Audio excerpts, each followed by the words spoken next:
Assalamualaikum warahmatullahi wabarakatuh. Alhamdulillah wassalatu wassalamu ala Rasulillah Muhammad bin Abdullah wa ala alihi wa sahbihi wa man tabi'ahu bihudah amma ba'du.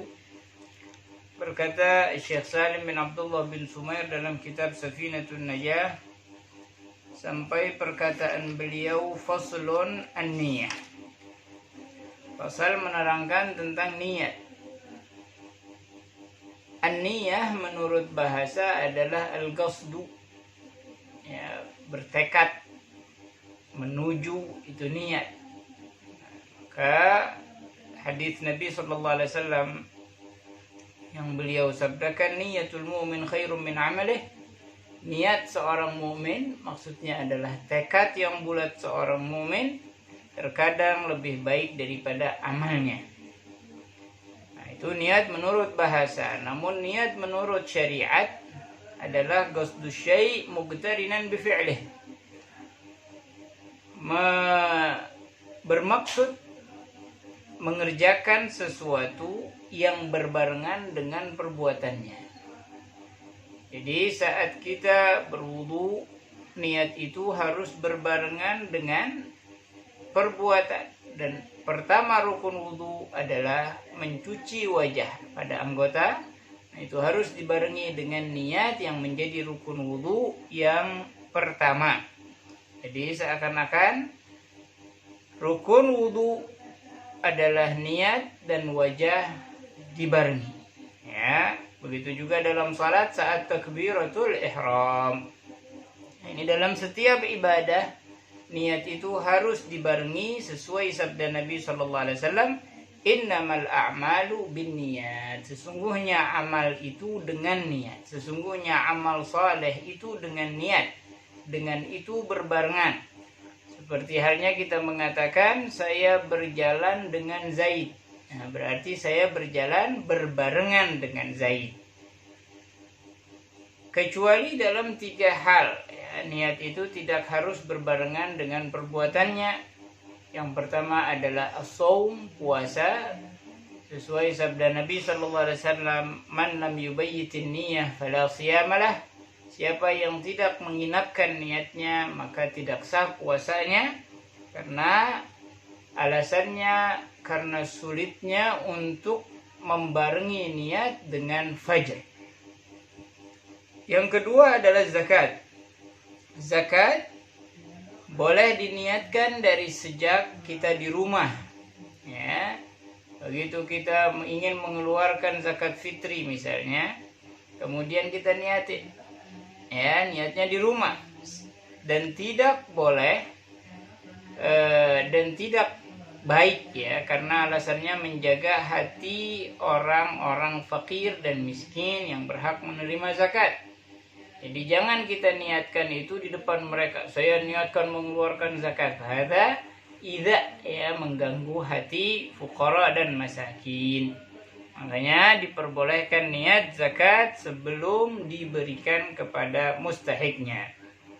Dan yang ketiga adalah menyembelih, baik itu kurban ataupun aqiqah ataupun dam dan yang lain-lainnya, kafarah. Itu niat bukan tidak harus dibarengi dengan penyembelihan karena su'abnya, karena sulitnya. Ya, kalau dibarengin dengan penyembelihan karena tidak semua orang itu bisa menyembelih kurbannya, maka akan sulit baginya untuk membarengi niat dengan penyembelihan tersebut. Ini 3 hal dalam syariat. Tidak wajib niat itu berbarengan dengan perbuatannya. Selebihnya wajib berbarengan dengan perbuatannya, seperti haji, seperti salat, seperti mandi hadas, seperti wudu dan yang lain-lainnya. Wa mahalluhal qalb, tempatnya niat itu hati. Ya, tempatnya di hati. Tempatnya niat. Wa talaffuz biha sunnah, dan mengucapkan niat itu sunnah.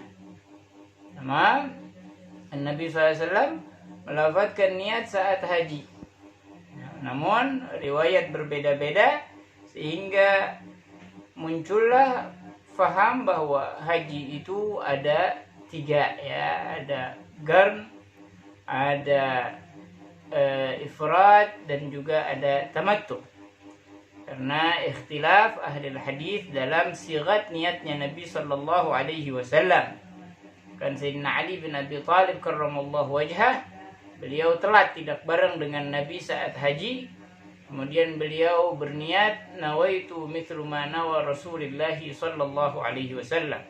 Nawaitul hajja mithlu ma nawa Rasulullah sallallahu alaihi wasallam. Aku niat haji seperti yang diniatkan oleh Rasulullah sallallahu alaihi wasallam. Kemudian mengikuti apa yang dilakukan oleh Rasulullah. Nah, melafadzkannya juga sunnah untuk membantu hati. Untuk membantu hati. Andai kata kita tidak melafadzkannya, terkadang kita lalai. Ya, terkadang kita lalai khususnya dalam salat. Usolli fardhu dhuhri misalnya. Tapi kalau kita kagak ucapin, begitu takbir Allah, maka panjang jadi takbirnya karena berkecamuknya hati kita untuk menentukan salat apa. Maka talaffuz biha, melafadzkan niat itu sunnah. Wa waqtuha, dan waktunya kapan? Inda ghasli awwali juz'in minal wajh. Karena beliau sebelumnya membahas tentang wudu. Maka waktunya saat mencuci bagian pertama pada wajah. Ya, begitu kita mencuci wajah, baik dari atas seperti yang disunnahkan, dari samping, dari bawah, labas. Ya, walhasil begitu air pertama kali menyentuh wajah kita, di situ kita niat nawaitul wudu'a.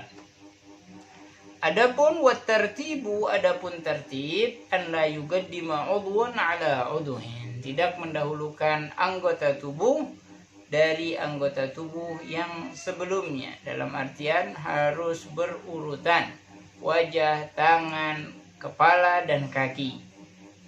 Nah, semoga ini dapat bermanfaat bagi kita semua. Wabillahi taufiq wal hidayah wal ridha wal inayah. Wassalamualaikum warahmatullahi wabarakatuh.